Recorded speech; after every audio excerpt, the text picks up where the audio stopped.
y tal vez vayamos a concluir nuestro tema de contratos.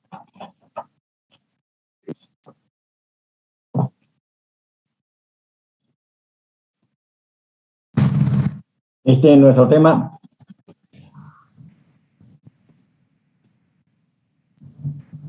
En donde hemos estado hablando sobre el consentimiento de las partes, sobre el objeto, sobre la causa. ¿No? Así es. Ingresamos a la forma de los contratos. ¿Qué dicen, jóvenes? ¿Se acuerdan? ¿No se acuerdan? ¿Hemos congelado la mente por el frío?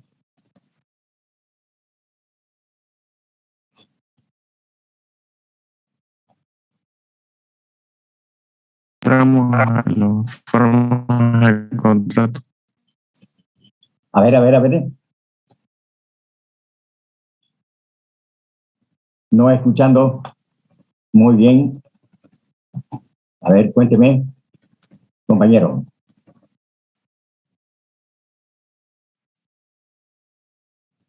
¿Qué me decía?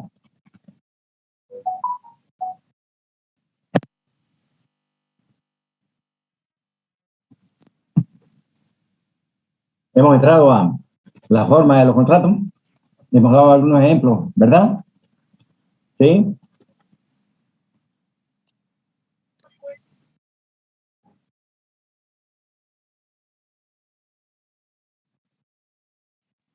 Creo que llegamos hasta esa parte donde decíamos que tenía que ver, ¿no? Que ambas partes tenían que estar de acuerdo con todo, digamos, porque haya un compromiso por ambas partes para que sea legal el contrato. Consentimiento. Sí, debe haber consentimiento o de otra forma, digamos, podemos anular el contrato. Ya.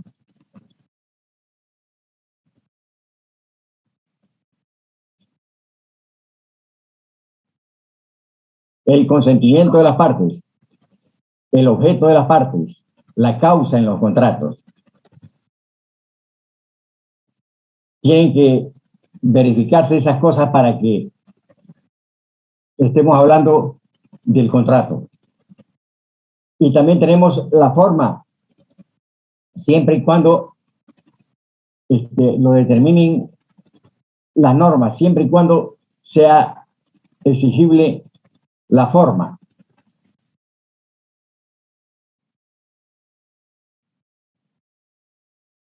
Las partes tienen que expresar el consentimiento de acuerdo con el principio de la autonomía de la voluntad. Debe haber libertad para consentir. Si no hay libertad para consentir, quiere decir que ha habido presión, violencia para expresar la voluntad. Y si eso sucede, entonces queda anulada la voluntad de las partes y por lo tanto no hay contrato. Porque se opera una violencia sobre el ser, sobre la persona, sobre el ser humano. Y eso no le permite que se operen, que se produzcan los acuerdos. O si se han producido los acuerdos es por la presión misma. Entonces el consentimiento tiene que ser libre. Si no es libre, no hay contrato.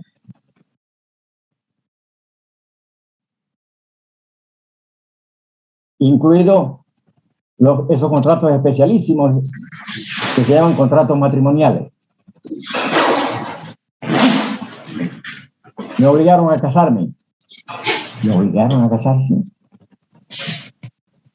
Sí, pues me presionaron. Si lo presionaron no hay consentimiento. No quise decir sí, pero me obligaron. Estaba con la pistola, estaba con el revólver detrás. No. Y tuve que decir sí. Implica de que no se expresó el consentimiento de manera libre.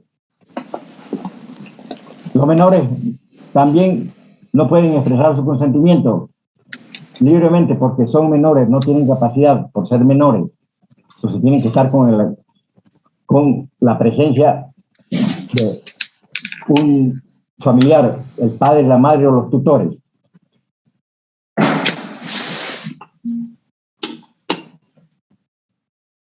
Consentimiento.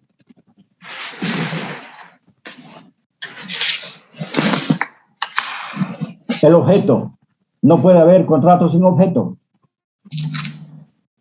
No puede haber contrato sin objeto. Nos ponemos de acuerdo sobre algo. Sobre un camión.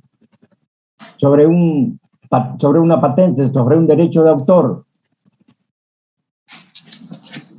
Sobre una casa, etcétera. Ese es el objeto. No hay ninguna otra limitación. Cualquier objeto sirve. ¿Hay limitación? Sí, hay limitación. La limitación es que el objeto sea lícito.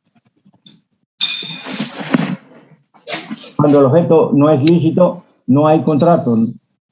No nos podemos poner de acuerdo sobre algo ilegal, ilícito. Ya les dije, si llevaste 6 kilos de la merca, hacemos un contrato, vas y lo vendés y venís y me dejás la plata. El objeto es ilícito, no podemos hacer acuerdo o contrato.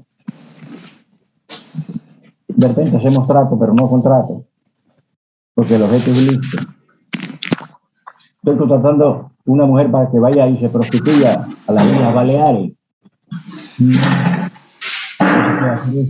Es ilegal la trata de blancas, como fue ilegal la trata de negros. No se puede ir a comprarse los órganos de una persona que ha sido secuestrada, asesinada y le sacaron los órganos y no se los compra, digamos. Es ilegal. Es ilícito hacer esos acuerdos, esos contratos. Entonces, cualquier objeto vale para relacionar a los sujetos. La única limitante es que el objeto sea lícito, nada más. La causa de los contratos. Es el fin último por el que se hace el contrato. ¿Para qué me compro la casa? ¿Para qué me compro el auto? Ese es el fin, esa es la causa del contrato. Todo contrato tiene una causa, sí. Sabemos para qué y el por qué.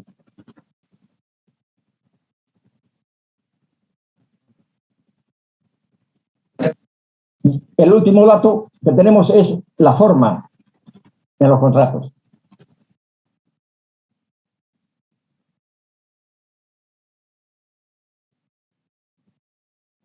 Los contratos pueden tener formalidades o no pueden tener formalidades.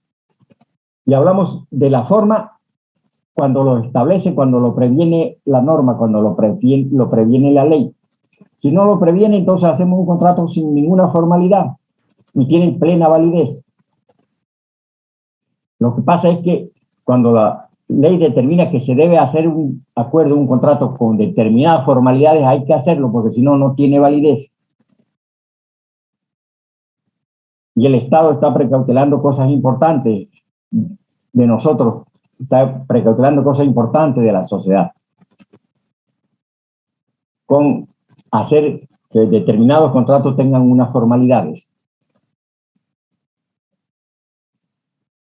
El ejemplo que pongo es que el ejemplo de los contratos anticrédito y de los contratos de alquiler. Uno de esos contratos tiene determinada formalidad y el otro no.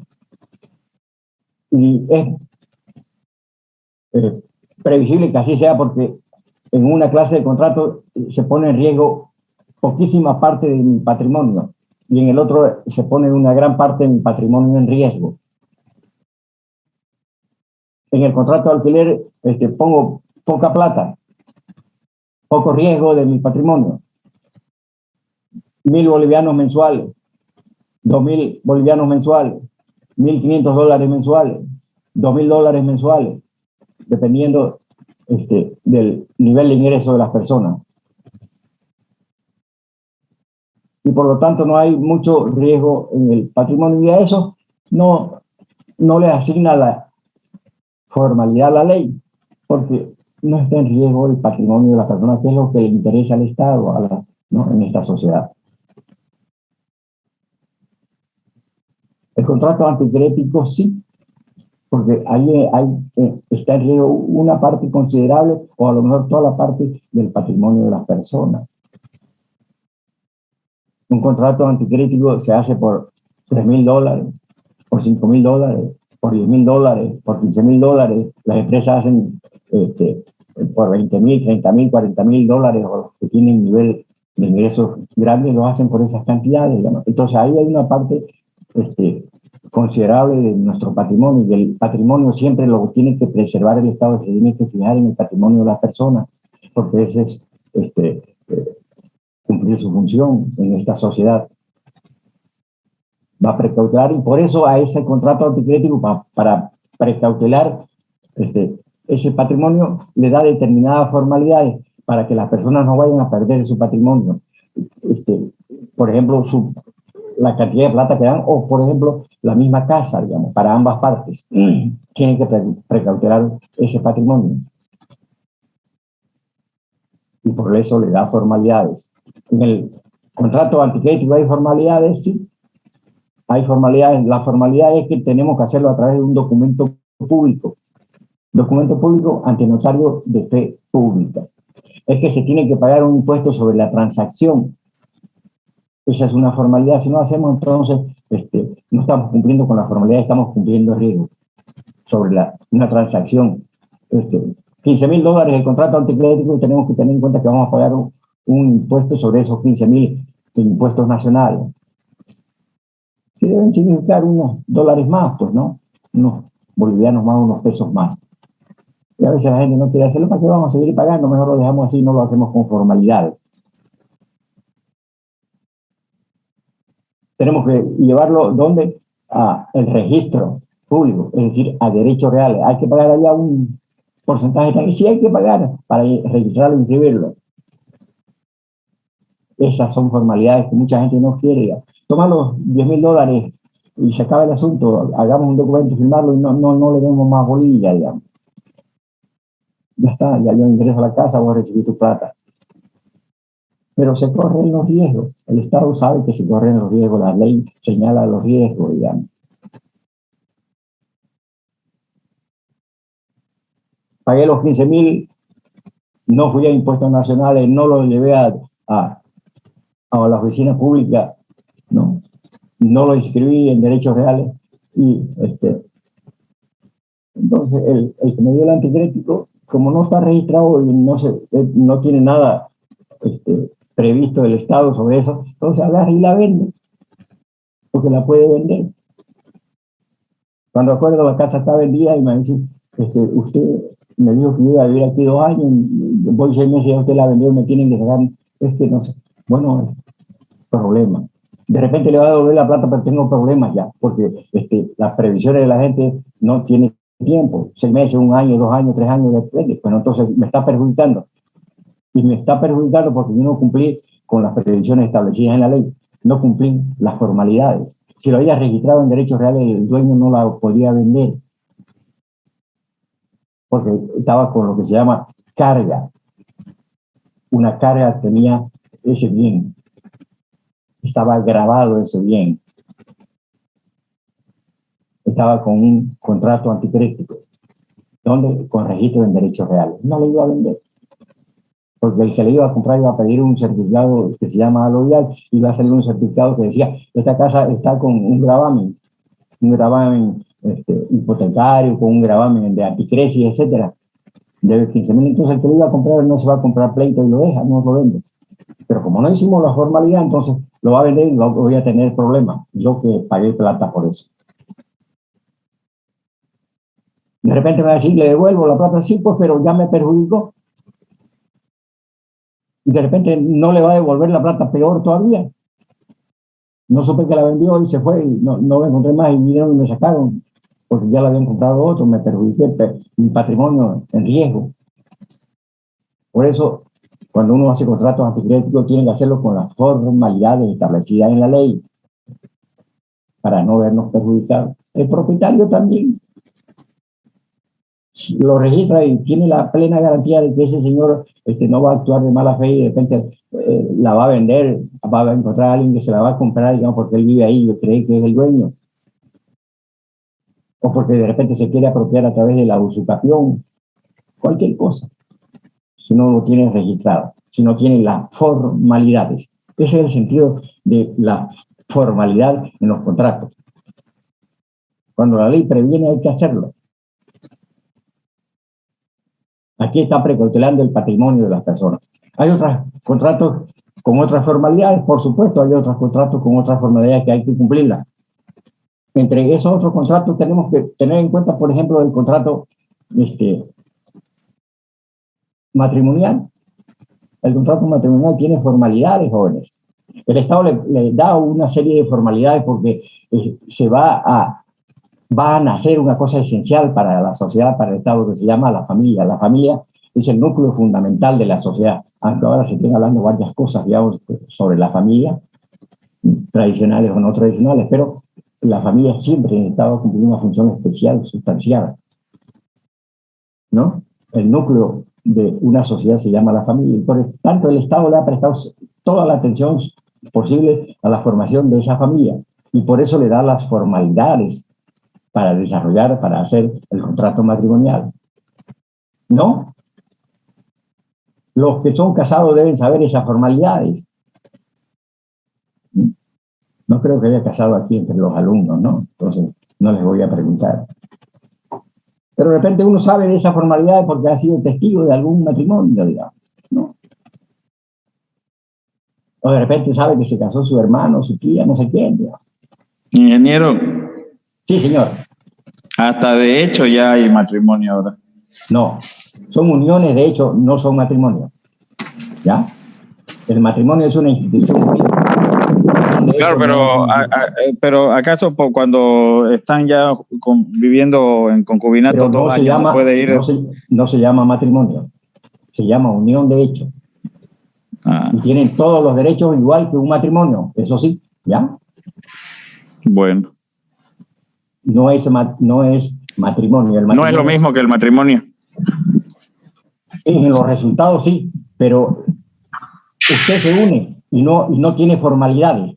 El matrimonio tiene formalidades. Usted agarra y se junta.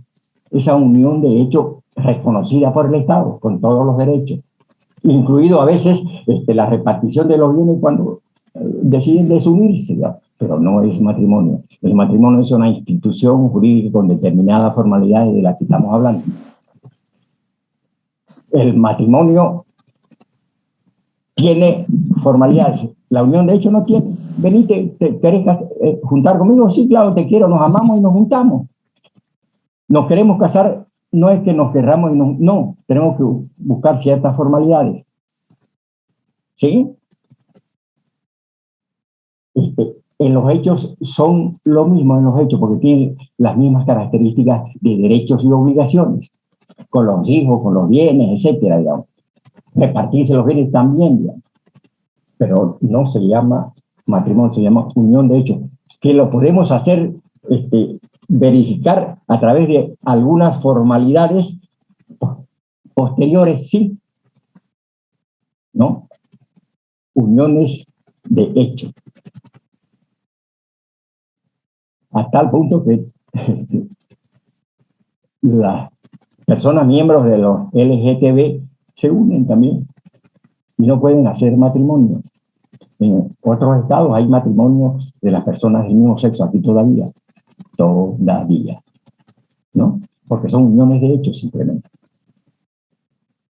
¿Ok?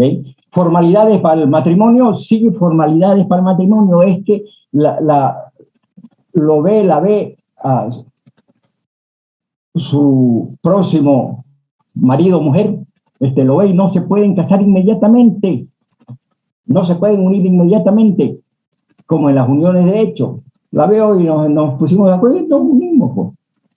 En el matrimonio, la vi, tuve un flechazo y nos enamoramos, vamos ahorita, nos prendemos y nos vamos y nos casamos. No.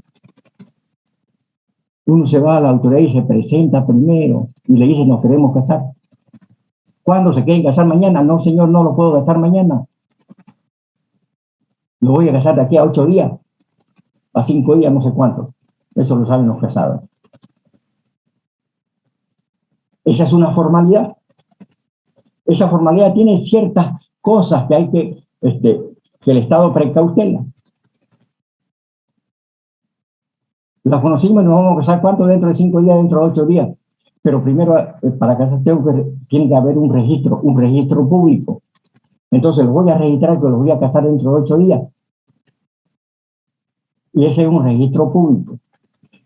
En ese registro público todo el mundo puede ir a averiguar, todo el mundo, como en derechos reales, todo el mundo puede ir a averiguar sobre quién son esas casas, esos lotes, esos terrenos. Allá también todo el mundo puede ver quién se va a casar mañana, pasado dentro de 8 días, no sé cuándo, puede ir todo el mundo. Porque es registro público. ¿Me presta su libro? Sí, quiero ver quiénes se van a casar pasado mañana. Está la lista. Pasado mañana se va a casar. Registro público. Se va a casar un lado tal. Mira, vos se va a casar y me dijeron que ya se había casado hace tiempo, se habrá divorciado. A lo mejor es de mi interés saber que se va a casar, siendo que conmigo no se casó, pero tenemos 3 hijos. El Estado está precautelando. Está precautelando la familia, está precautelando de repente a los hijos. Y por eso le da el tiempo suficiente para que yo vaya y averigüe. Y a lo mejor no lo dejo casar hasta que no cumpla con sus obligaciones iniciales, primeras. Ese es el sentido de que uno no se case inmediatamente. El único que vino y se casó rapidísimo fue Roberto Carlos, digamos. Hace muchos años vino a Santa Cruz, bajó del avión y se casó directamente y agarró, una vez casado agarró y volvió. Eso está en algunos periódicos antiguos, ¿no? Entonces, hay esta formalidad de esperar algunos días. Y esta formalidad se escogió, es tradición de lo que se vio en las iglesias. En las iglesias uno va a casarse en el caso que yo conozco, digamos, de los curas, porque no conozco de las otras religiones, decía, no, muy bien, vengan ustedes, se van a casar y tienen de aquí a 15 días ya yo los caso.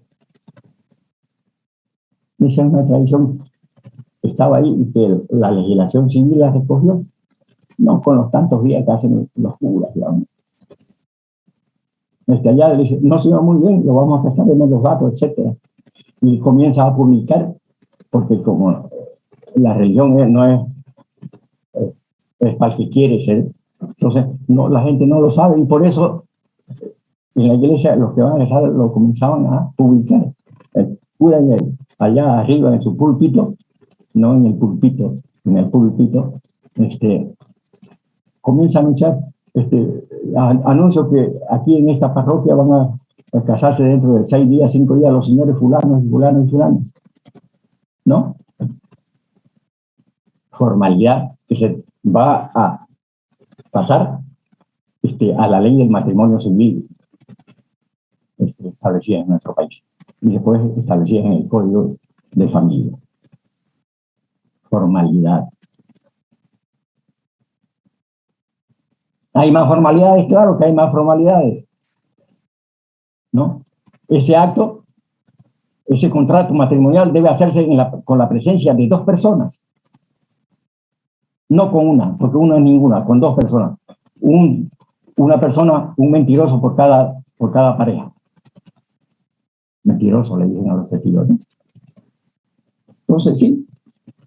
Formalidad, tiene que tener 2 testigos. Cuando me voy a comprar una motocicleta no necesito de testigos. Un contrato para comprar una motocicleta no necesito de testigos. Disculpe, ingeniero. ¿Aló? Yo quería comentarle algo hablando así del matrimonio. Pasa que no? mi hermano se casó a los 17 años. Ya. Supuestamente se tenía que casar a principios de abril, pero increíblemente fue un problema casarse, o sea, por lo que era menor de edad, ¿no es cierto? Ya.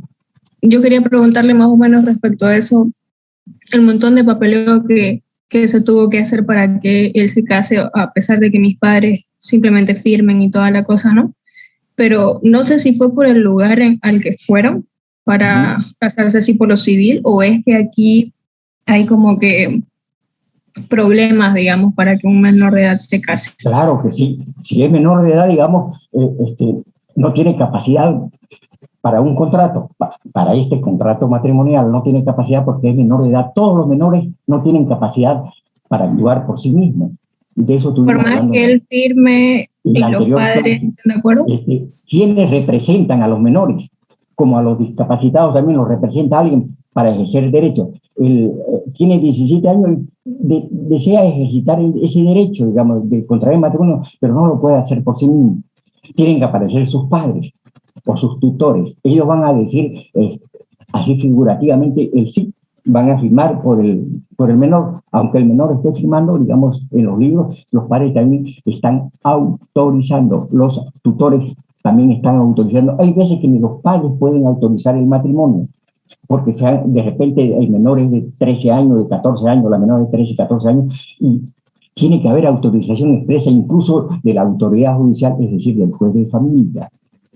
De repente ha sucedido algunas cosas de las que tienen que suceder siempre, digamos, una niña de 13, 14 años, a lo mejor se ha quedado encinta y necesita que se casen con la persona con la que tuvo la relación. Y ni siquiera los padres pueden venir porque son menores de edad y de repente de esa edad, digamos, de la concepción, y de repente van a haber problemas hasta médicos. Entonces, se va a evaluar y la autoridad del juez va a autorizar, no solo los padres, el juez va a autorizar que se puedan casar.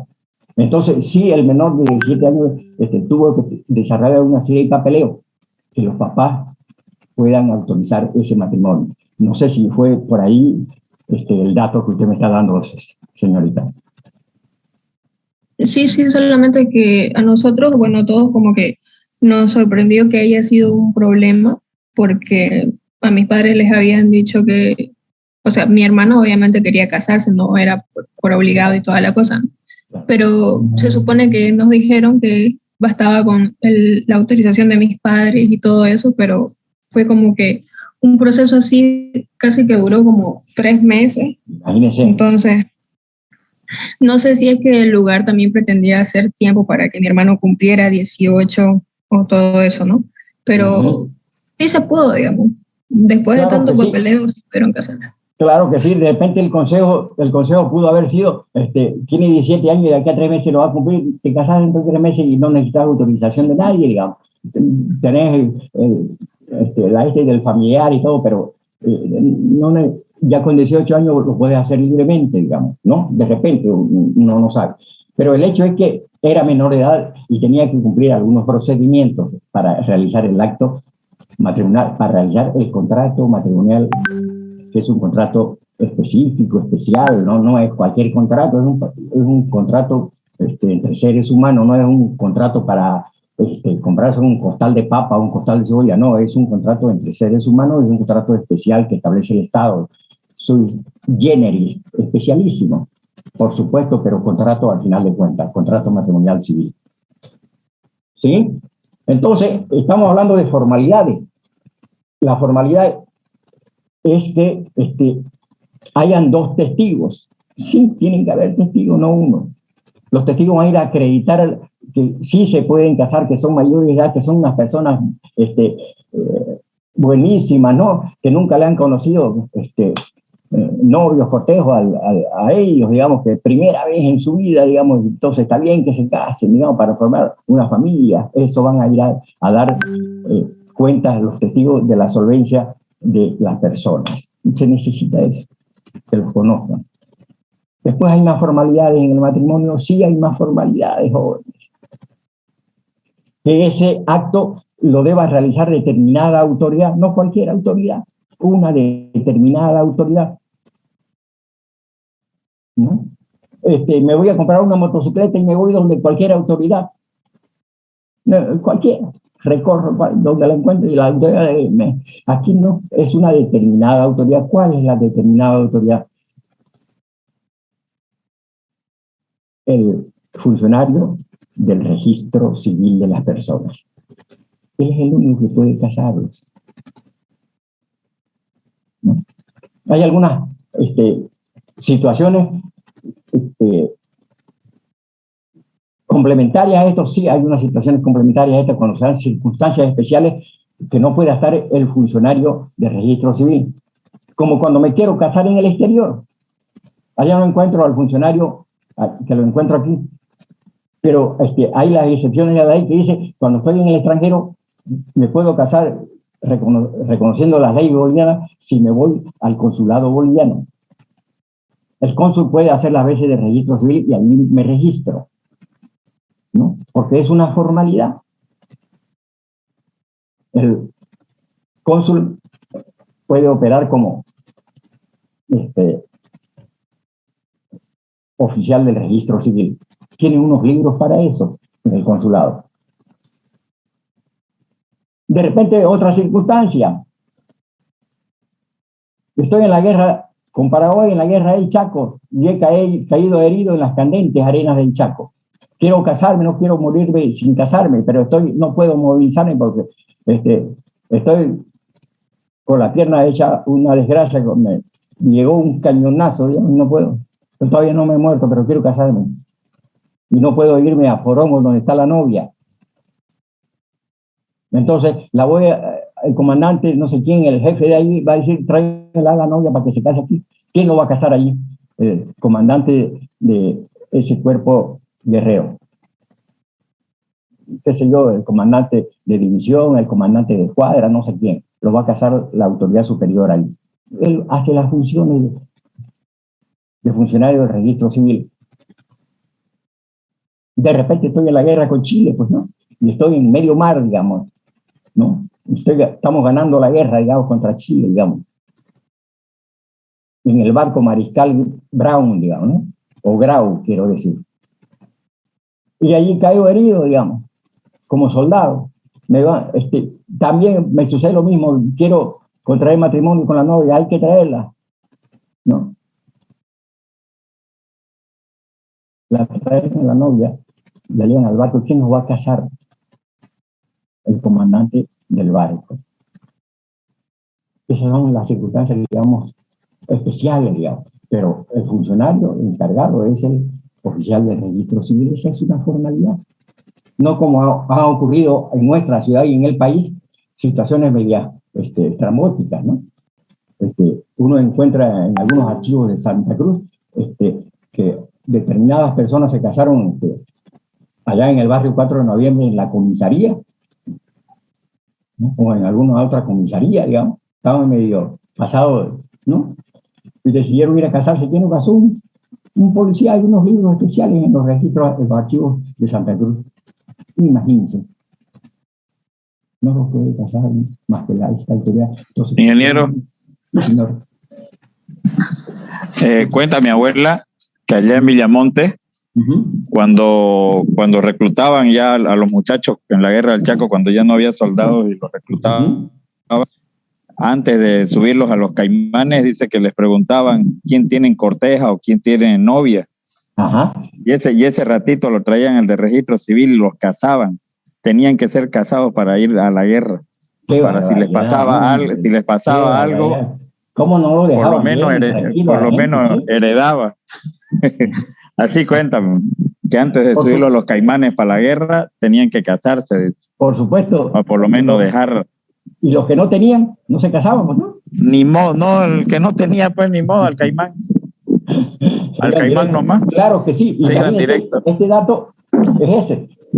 Antes de ir, traían al funcionario público, al funcionario. En ese tiempo no eran los oficiales del registro civil, eran los funcionarios de la República todavía. Habla de la guerra. Sí, de la guerra del Chaco del 30. 1932-33. Sí.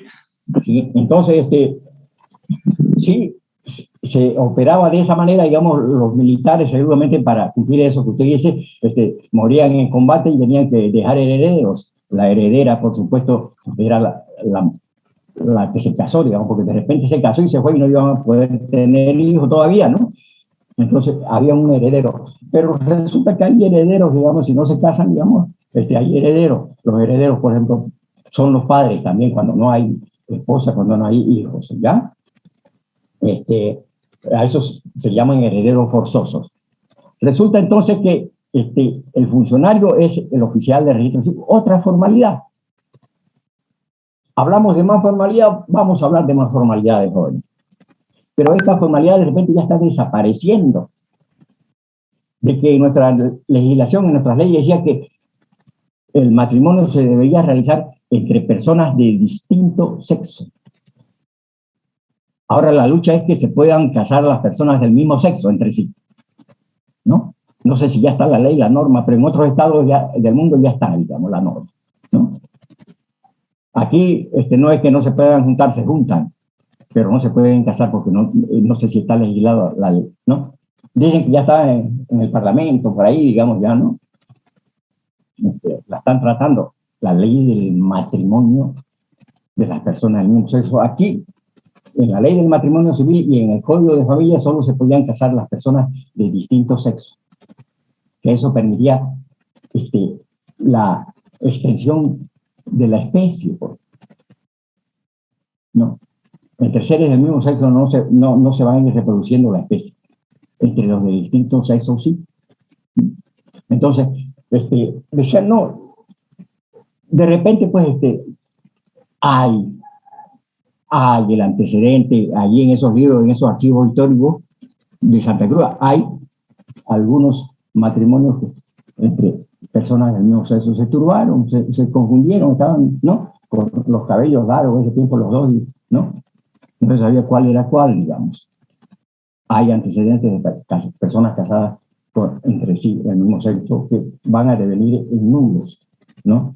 Porque todavía no se ha establecido en nuestro país.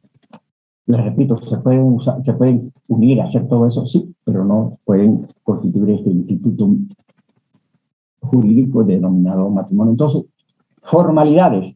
Si no haces estas formalidades, de repente no vale el acto matrimonial.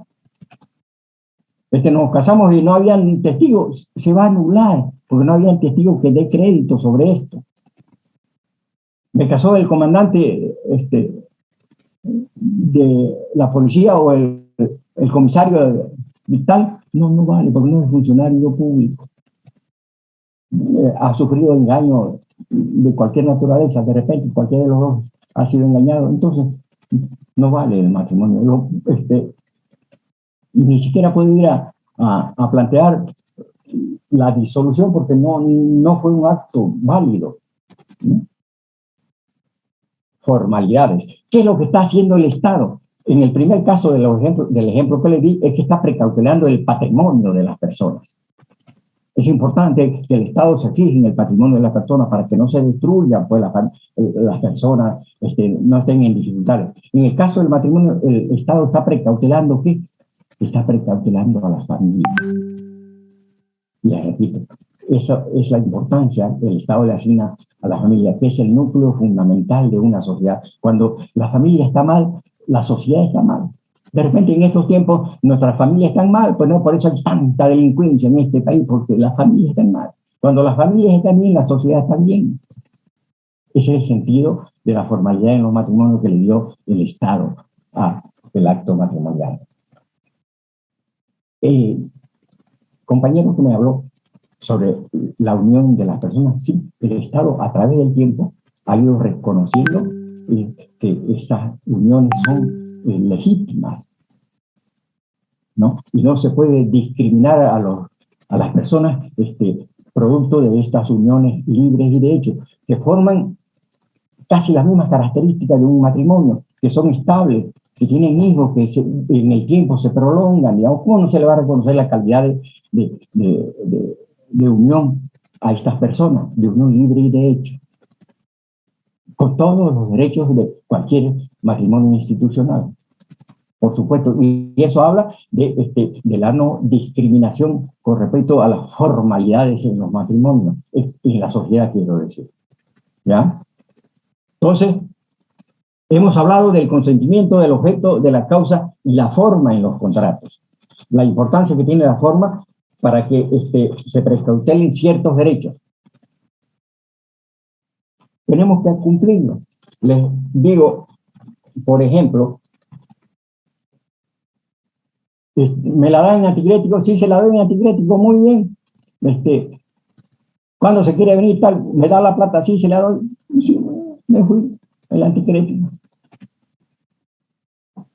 Estoy viviendo, era el anticrético por 2 años, estoy viviendo, y un día de eso aparece alguien y toca la puerta, toca la verja y dice, y salgo seguramente yo, anticrecita, le digo, ¿usted es el dueño de la casa? No, no, soy yo. ¿Quién es el dueño de la casa? Es esa señora, esa vieja que ve allá.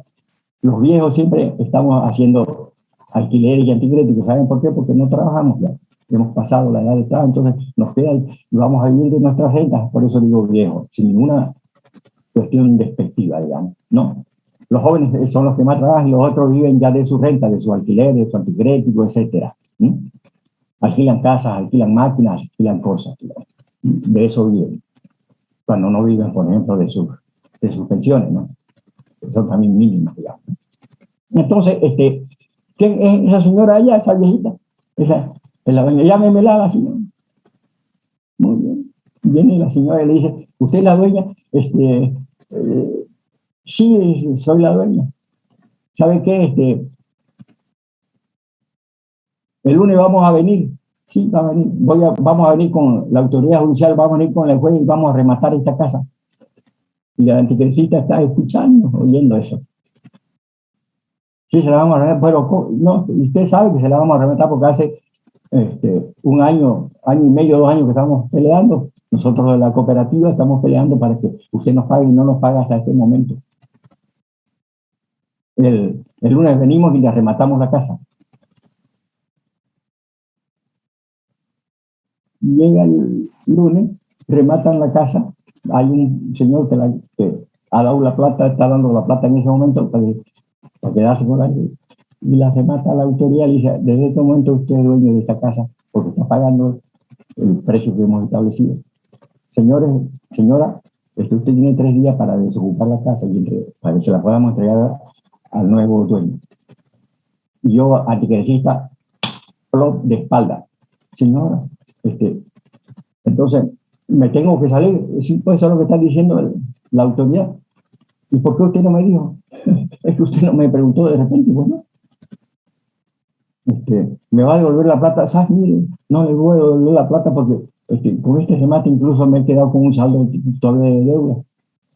No me va a quedar nada de la plata que ha puesto el señor que ha comprado.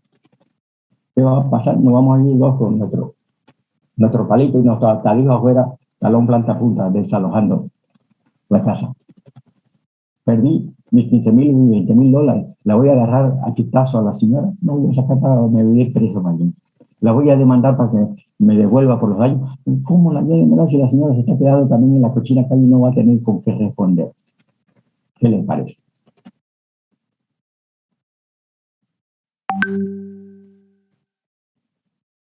Formalidades. Los problemas es que nos metemos por no tener las formalidades.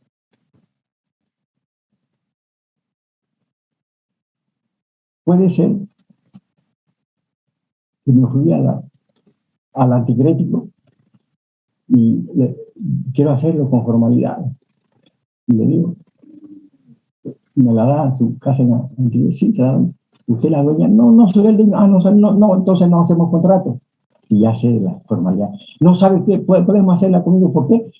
Porque tengo un poder de mi hijo. ¿Y dónde está pues su hijo? Mi hijo está pues allá, en las Islas Baleares, está cosechando mandarinas pues en España.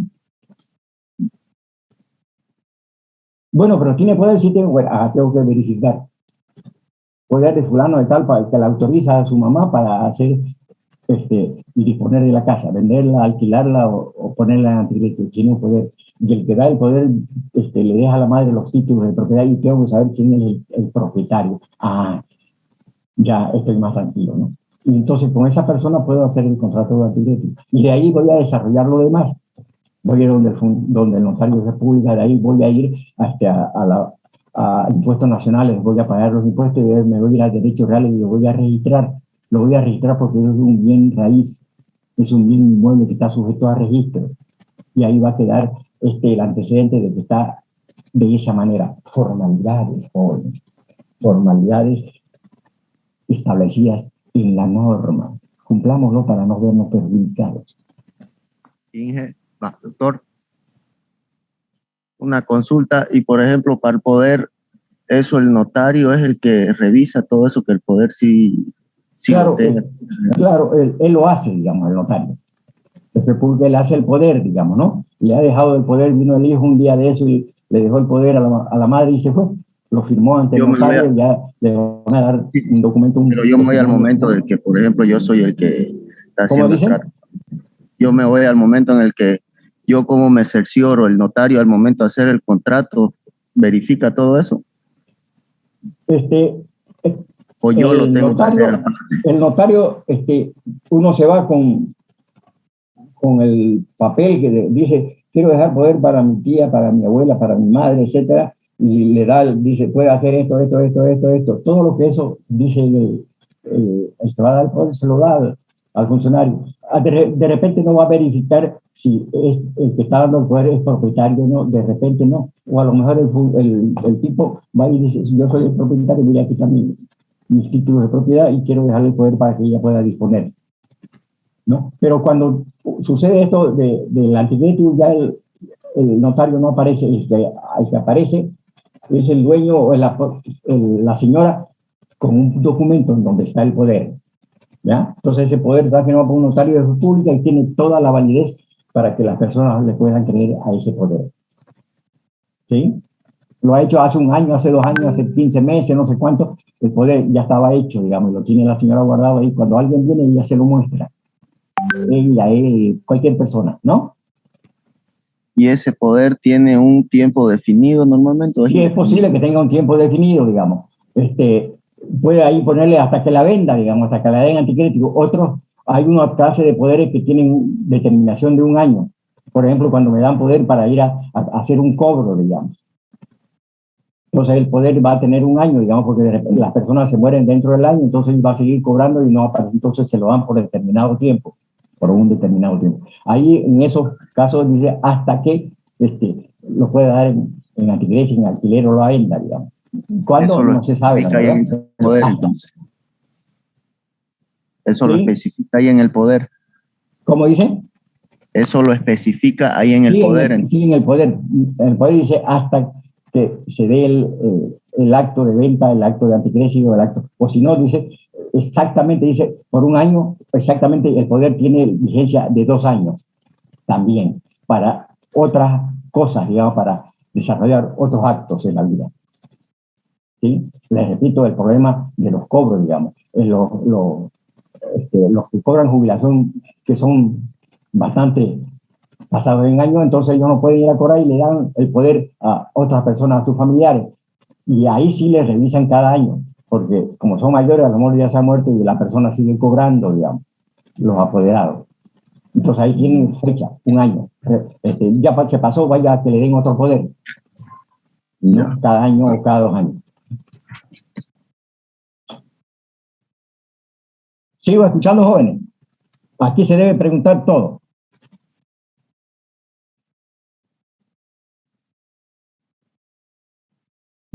Muy bien. Hablando de formalidades para la realización de contratos, siempre debemos cumplir las formalidades para no vernos perjudicados, no se olviden, ¿no? A veces no queremos hacer las formalidades porque es un poquito más de burocrático y lo esencial, porque significa un poquito más de plata. Ah, mucha plata, no quiero gastar más, mejor lo dejo así nomás. Y lo dejamos así nomás y cuando viene el problema es cuando nos arrepentimos. Resulta que los contratos anticréticos, igual que los salarios, tienen derecho preferente para ser pagados. ¿Ya? Tienen preferencia para ser pagados. La señora que tenía el poder, que hizo el anticrético, la van le van a rematar su casa. El anticresista, capísimo anticresista, había sido estudiante de 410, pasó la clase, ¿no? El 4 de mayo, y ya se la sabe todita. Entonces, fue y dice a la no, señora, deme su título de propiedad. Muy bien, con el título de propiedad, con el nombre del propietario, con el nombre de ella apoderada, se van al notario de República, hacen el documento, le entregan el testimonio, pagan el impuesto, creo que del 3% a las transacciones, se va a Derechos Reales y lo registra. Y le dan el comprobante de que está registrado y lo tiene en su casa, está ahí donde... Y viene y le toca la puerta a la señora y le dicen, ¿sabe? Vamos a rematar su bien dentro del próximo lunes. ¿Qué pasó, señora? ¿Sabe qué? Es que yo saqué un préstamo del banco, saqué un préstamo de la cooperativa hace 5 años y no he podido pagar. Pues. Mi hijo le fue mal, ayer no me manda plata. Entonces, sacamos un préstamo y no lo podemos pagar, no lo puedo pagar. Por eso me van a arreglar. Qué barbaridad, hombre. Me había dicho, no me dijo, pero de repente no me importa. Llega el día del remate, ¿quién da más? Fulano y tal. Entonces, deposite su plata, muy bien. ¿Lo va a sacar a todito? No, señor. Levanto la mano, yo anticresista, y le digo, señor juez, ¿sabe qué? Yo soy anticresista aquí. Así no me diga, porque no dijo antes, porque no sabía yo de este remate, pero le estoy diciendo en este momento, yo soy anticresista. Y aquí está mi contrato anticrético. A ver, tráigalo, lo vamos a mirar. Su contrato anticrético, sí, es tal, está inscrito en Derechos Reales. Muy bien. Entonces, secretario, ¿está esa plata? Sí, está esa plata. Dele el importe del anticrético al señor. Tiene derecho preferente. El saldo, para el que vino a rematar. $20,000 el remate. La señora debe 28,000. Le van a dar 5,000 a la anticresista, se va a quedar en 15,000. Le va a protestar el banco, la cooperativa. No, señor, esa plata no cubre todavía, no importa. Derecho preferente hay que pagarle a la anticresista. Qué alivio, ¿no? Que yo hice todos los trámites con la formalidad. Si no lo hice con formalidad, no puedo reclamar. Yo soy anticresista. ¿Dónde está su contrato? No, pero si parece un contrato de ayer, usted no tiene nada y no le van a hacer caso. Pero si tengo el contrato anticrético legalmente registrado en Derechos Reales, me van a hacer caso. Me van a dar a mí primero la plata y después a la cooperativa, después al banco que ha hecho el juicio. Derecho preferente, de eso se trata la importancia de las formalidades de los contratos. En este caso, de esta clase de contratos. ¿Sí? Es como cuando esa persona, esa viejita, esa señora, tenía ahí, tuvo anticrético, pero tenía unos trabajadores, eran unos jardineros que le cuidaban, que le hacían el jardín, que hacía esto, otro, y le van a quitar la casa a la señora y se va a quedar lógicamente sin jardín. ¿Y quiénes les pagan a estos señores? Sus derechos sociales. Caramba. No, ya no les puedo pagar porque me han quitado la casa y ya no tengo plata para pagarle. Muy bien. Estos señores tienen derecho preferente. Quien quiera anunciar a la autoridad del trabajo que está sucediendo eso, que la señora alguien no le está pagando, va a salir de repente una resolución, una sentencia, y con esa sentencia se van a presentar al remate, a la autoridad judicial. ¿Saben? Nosotros somos trabajadores. Los derechos de los trabajadores son preferentes, los salarios de los trabajadores son de preferencia ante cualquier otra deuda, ante la deuda de los bancos, de los prestamistas, ya tienen preferencia. Igual que tiene preferencia del anticresista. ¿Saben qué? Primero se paga el salario de los trabajadores, después los anticresistas. Si sobra plata, el banco o la cooperativa se va a quedar con el mínimo saldo o sin saldo de repente. O sea, peleó 3, 4 años el banco y después del remate se queda sin la plata. Porque hay derechos preferentes de los trabajadores, de los salarios de los trabajadores, de sus derechos de los trabajadores, de los anticresistas. Y hay otras preferencias, digamos, ¿no? Que se presentan, que no viene al caso que las sigamos analizando. Bien, jóvenes.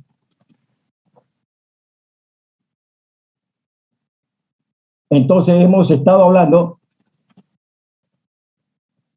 de el consentimiento del objeto, la causa y la forma en los contratos.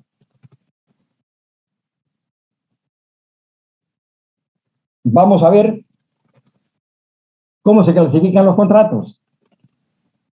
La clasificación de los contratos.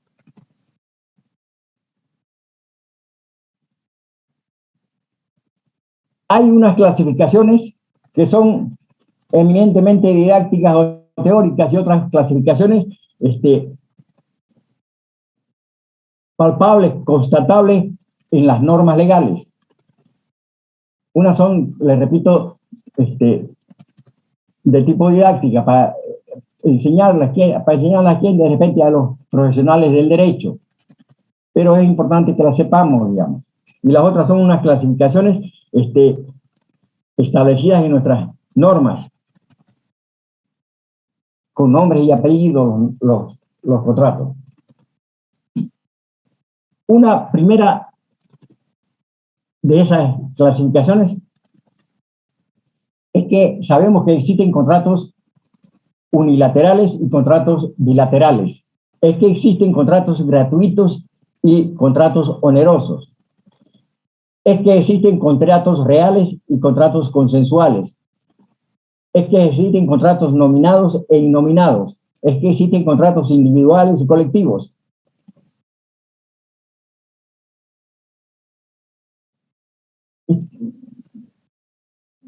¿Qué me importa? A mí, ciudadano común y corriente. ¿Existen? Sí, entonces que lo estudien los que estudian Derecho. Eso, a eso les interesa. Y eso es gran importancia. Nosotros decimos que hay contratos unilaterales y bilaterales, sí. ¿Por qué contratos unilaterales? ¿Acaso los contratos no son eminentemente entre dos personas? ¿Hay contratos unilaterales? Sí, ha habido contratos unilaterales.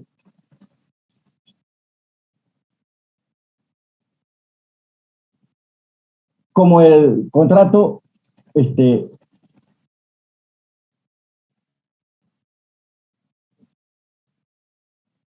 se hace entre una persona que recibe y otra que da. Que recibe y que da de forma gratuita. ¿No? Y ese contrato es unilateral porque una sola persona actúa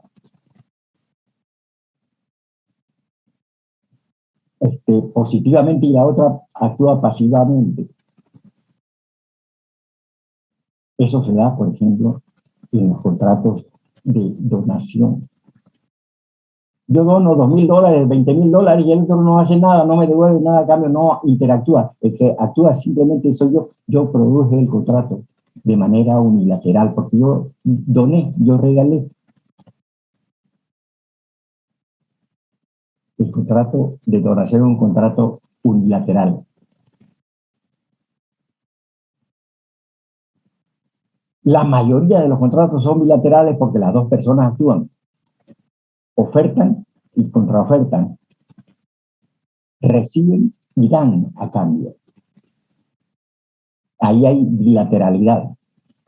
Ahí se produce precisamente esto de que los contratos se realizan entre dos o más personas y que producen efectos entre ambas partes. Los contratos bilaterales son la mayoría de los contratos. Los contratos unilaterales son poquísimos, digamos, como este ejemplo que he dado, el contrato de donación. Y resulta que hay contratos gratuitos y hay contratos onerosos. Y aquí nos vamos a mezclar el mismo ejemplo para demostrar lo que hay, que existen los contratos gratuitos y los contratos onerosos. El contrato gratuito se da porque la persona que recibe no da nada a cambio y por lo tanto se trata de un contrato gratuito. Y aquí el mismo ejemplo, jóvenes. El contrato de donación es también un contrato gratuito, ¿ya? No solamente es un contrato unilateral, sino también que es un contrato gratuito.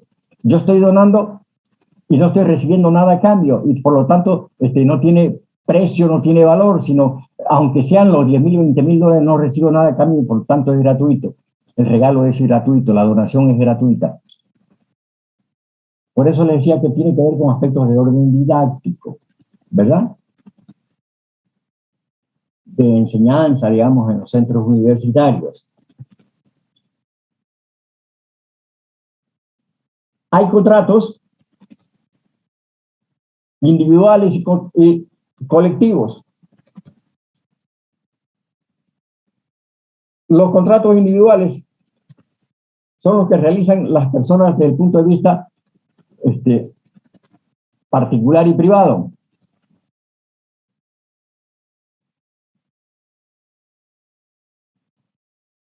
Somos 5 personas que nos queremos comprar esa parcela de 50 hectáreas. El vendedor es uno solo. Estamos realizando un contrato individual. Porque hay un grupo que actúa de manera individual para la compra. Hay un señor que es el único propietario que actúa de manera individual para la venta. Esos son los contratos individuales. Te compro esa motocicleta, te la vendo, me pagas tanto, contrato individual.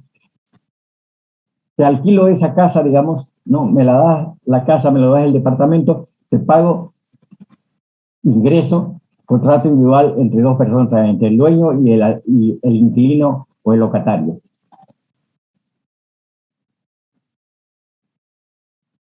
La inmensa mayoría, evidentemente, son contratos individuales. Pocos vienen a ser los contratos colectivos. Los contratos colectivos se dan entre distintos grupos, ¿verdad? Un grupo contra otro grupo, digamos, en donde el derecho se va a transferir de manera colectiva.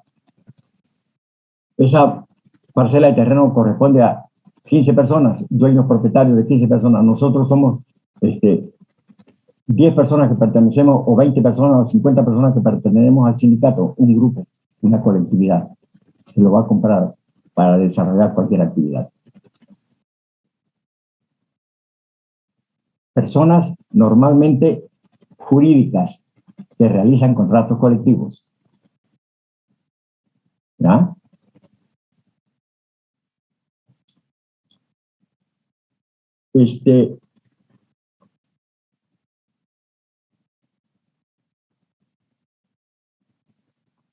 Los contratos reales y los contratos consensuales.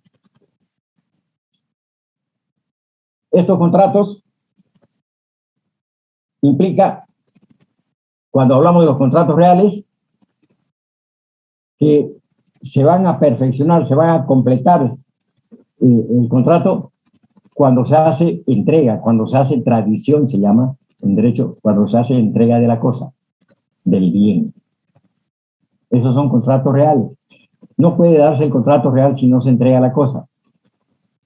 Por ejemplo, en los contratos de depósito, no vamos a hablar, hicimos un contrato de depósito, ¿y dónde depositar? No, todavía no lo he depositado, no es un contrato de esa naturaleza, porque no ha sido depositado, porque no se ha entregado la cosa, no se ha depositado. Entregué, deposité, entonces es un contrato real.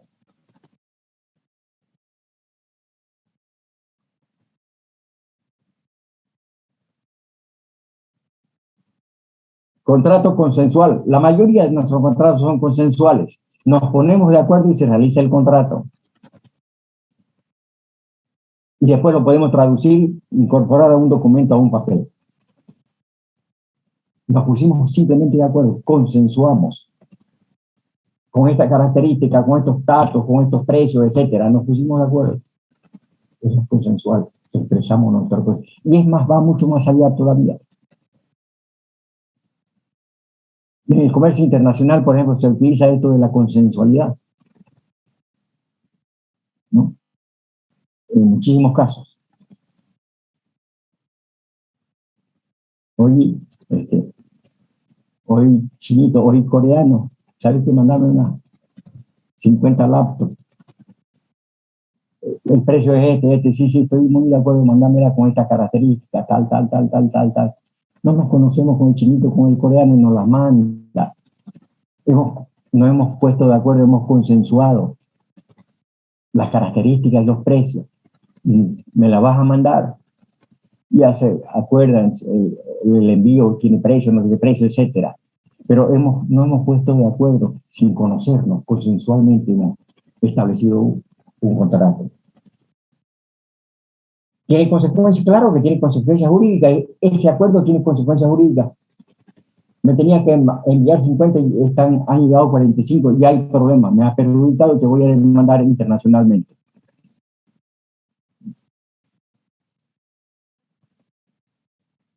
Nos pusimos de acuerdo, hicimos un contrato consensual sin conocernos. Te mandé las 50 y no me mandaste el precio de las 50, faltan aquí, entonces me has perjudicado, te voy a demandar para que, o me cancelas el saldo.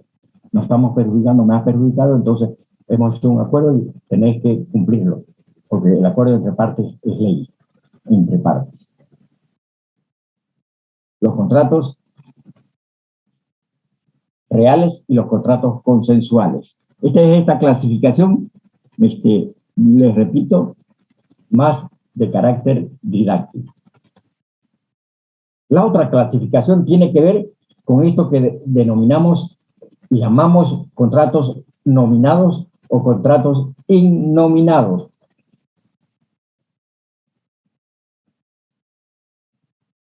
Los contratos nominados, lo dice su nombre. Estos contratos nominados tienen nombre y apellido, ¿dónde? En las leyes, en las normas. En el Código Civil, en el Código de Comercio y en algunas otras normas legales. Tienen nombre y apellido. No, se llama contrato de permuta, se llama contrato de arrendamiento, se llama contrato de obra, se llama contrato de depósito, se llama contrato de albergue, se llama contrato de préstamo, se llama contrato de fianza, o también un contrato de transacción. Nombres y apellido tienen. Están establecidos en las normas legales. No se puede uno perder con esos nombres, porque tienen nombre. Ya hay otros contratos que no tienen nombre. ¿Dónde están esos contratos que no tienen nombre?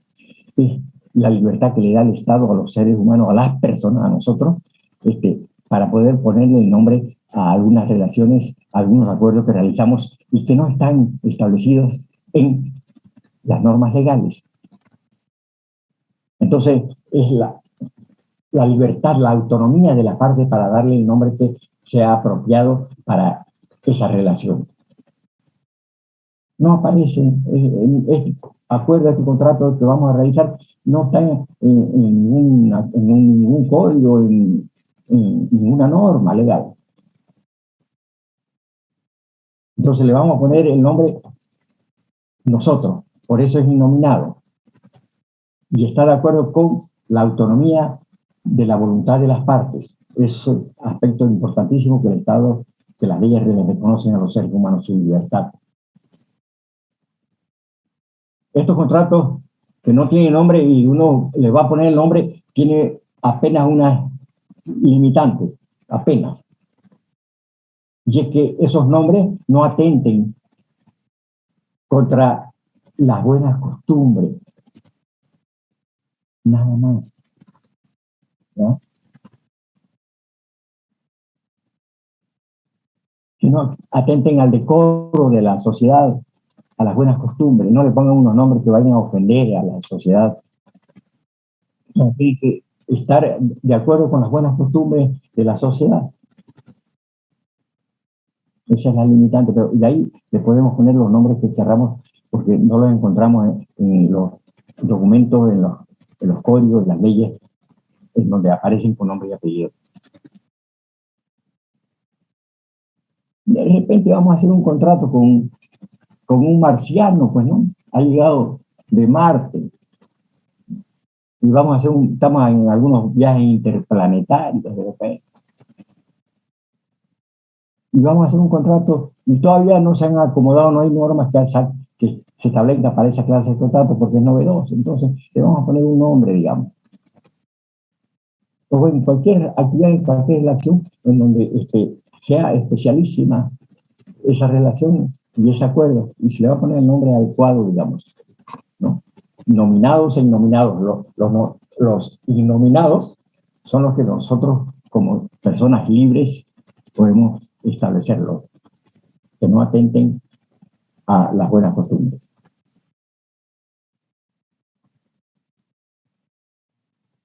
Los contratos nominados, les repito, son los que están establecidos en nuestras normas, y vamos a darle lectura a estos contratos nominados que están establecidos en el Código Civil y tal vez en el Código de Comercio. Estos contratos son el contrato de venta, el contrato de permuta, el contrato de donación, el contrato de arrendamiento, el contrato de obra, el contrato de sociedad, el contrato de mandato, el contrato de depósito, el contrato de secuestro, el contrato de albergue, el contrato de préstamo, el contrato de fianza, el contrato transaccional y el contrato administrativo. Esos son contratos nominados.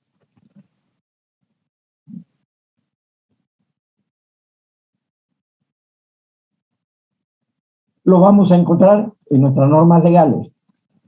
Es decir, están nominados. Cada uno tiene sus propias características. Y nosotros vamos a hablar de algunos de estos contratos para tener una idea de esta clasificación. Y el contrato de venta lo conocemos todos, ¿no? Uno da el bien, uno da la cosa y a cambio recibe el precio. Uno paga, da el precio y recibe a cambio un bien, un objeto. Contrato de venta. Lo compré. Se llama contrato de venta en el Código Civil.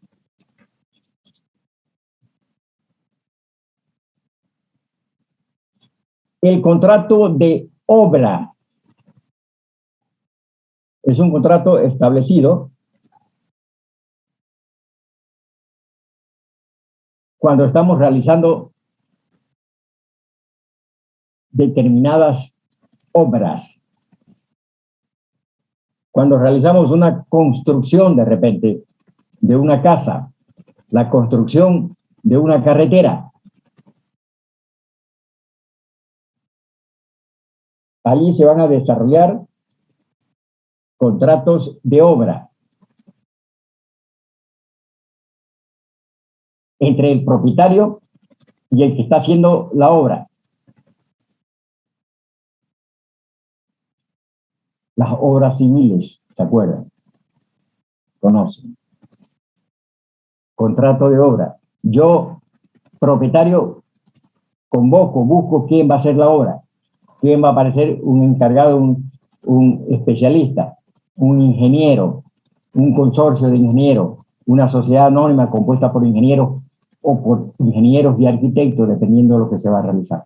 Van a hacer una carretera, voy a buscar una empresa constructora de carretera y vamos a hacer un contrato de obra entre esa empresa y el propietario de la obra. Generalmente la carretera del propietario es el Estado, ¿no?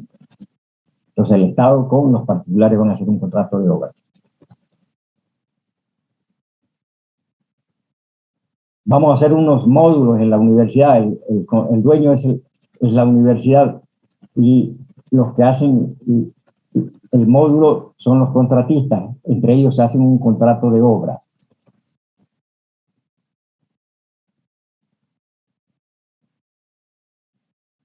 Este contrato de obra va a dar lugar a otra clase de contrato que se presenta entre el que hace la obra con sus trabajadores. Allí también se da un contrato de obra entre el contratista y los trabajadores. Va a ser un contrato de diferentes obras con los trabajadores. Unos van a hacer la electricidad, otro va a hacer la carpintería, otro va a hacer la obra fina, la obra gruesa, etc. El contratista con los trabajadores. Pero el contrato de obra en sí, dentro de lo que estamos analizando, es el contrato entre el propietario y el que va a hacer la obra.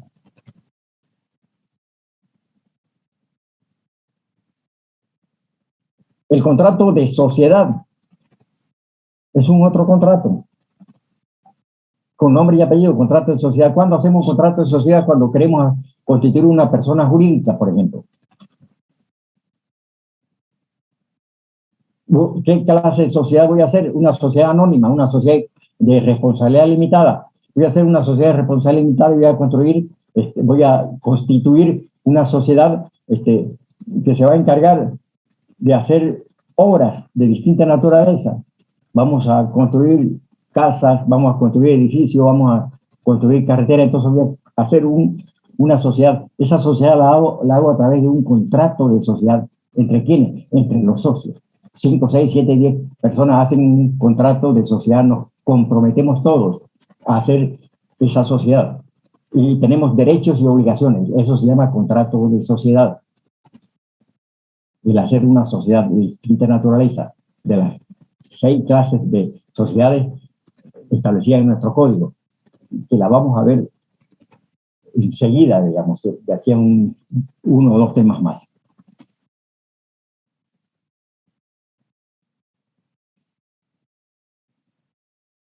El mandato es un contrato de sociedad. ¿Saben qué es el mandato? Es eso que se llama poder. Te doy un poder para que hagas una actividad en mi nombre.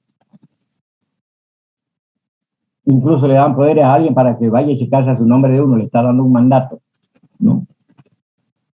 Le está dando un poder para que realice una actividad. Quiero vender una casa en la ciudad de La Paz, entonces yo no puedo ir, entonces te doy este poder, te doy este mandato, yo te doy este mandato para que hagas esto. Ese mandato está esclarecido en el poder. ¿No? Ese es un contrato. Nos ponemos de acuerdo. Vos haces esto y yo te voy a pagar esto por lo que estás haciendo en mi nombre.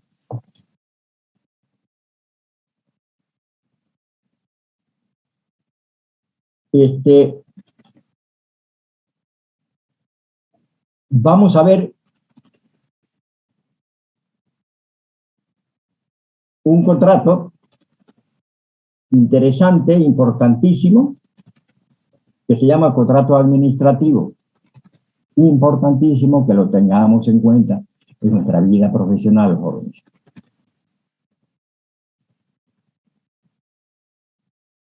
El contrato administrativo es un contrato que se realiza generalmente entre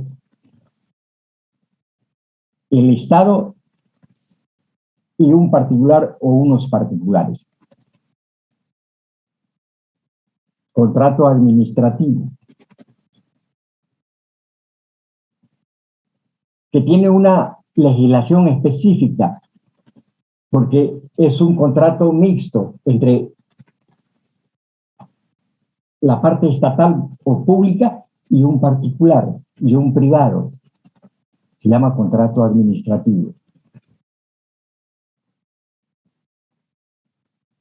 El Estado necesita desarrollar obras, necesita hacer servicios.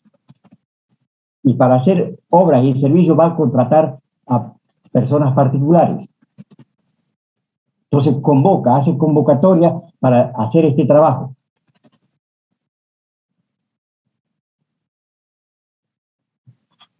Y se van a presentar sociedades, personas particulares para hacer la obra, pero también para hacer servicios. Estos contratos administrativos pueden ser para obras y servicios.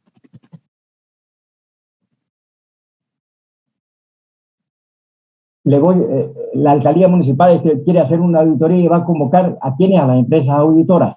Ese es un servicio que se le va a prestar a la alcaldía o a cualquier repartición pública, a la gobernación, a la universidad, al Estado en sí, al ministerio.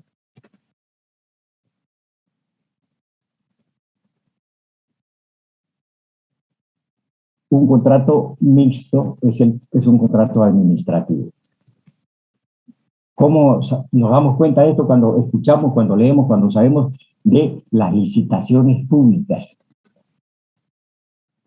Conocidísimas en nuestro ambiente, porque ahí hay lo que se llaman las eternas corrupciones de los estados, de las personas. ¿No? Las empresas, el Estado a través de las empresas públicas o de las instituciones públicas lanzan licitaciones públicas para solicitar que las empresas particulares, que las personas particulares presten servicios o hagan obras para el Estado. El Ministerio de Educación necesita hacer módulos en tal parte, entonces hace una convocatoria, hace una licitación pública.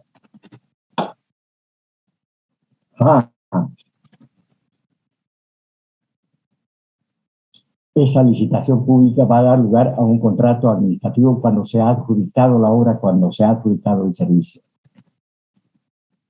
Y genera una serie de connotaciones jurídicas. Contrato administrativo de carácter mixto, celebrado entre el Estado, instituciones del Estado y los particulares. Estas licitaciones públicas, esos contratos administrativos están sujetos a aquella norma que regula las actividades de las empresas con las particulares, de las empresas públicas, de las instituciones públicas con los particulares, ¿no? La ley SAFCO, la conocen, han escuchado de repente, la ley SAFCO. Ahí habla sobre lo que se debe cumplir con las licitaciones públicas. ¿Quiénes pueden hacer eso? Y otras disposiciones menores, precisamente, que hablan sobre el desenvolvimiento de una actividad para concluir con el contrato administrativo. ¿Cómo se hace? ¿Qué se hace eso? Tienen que saber al dedillo los funcionarios públicos, que son los que guían los contratos administrativos. Muy bien, jóvenes. Nos quedamos en este contrato administrativo. Les decía yo porque es tremendamente importante en la vida de su profesión, de la profesión de ustedes. Ustedes tienen una actividad profesional que se presta para la concreción de obras, muchas con el Estado, entonces debemos conocer estas clases de contratos administrativos que lo vamos a seguir desarrollando en la próxima clase, jóvenes. ¿Ok? Buenos días, jóvenes. Está bien, ingeniero. Hasta la próxima clase. Hasta luego. Hasta luego, ingeniero. Gracias. Gracias.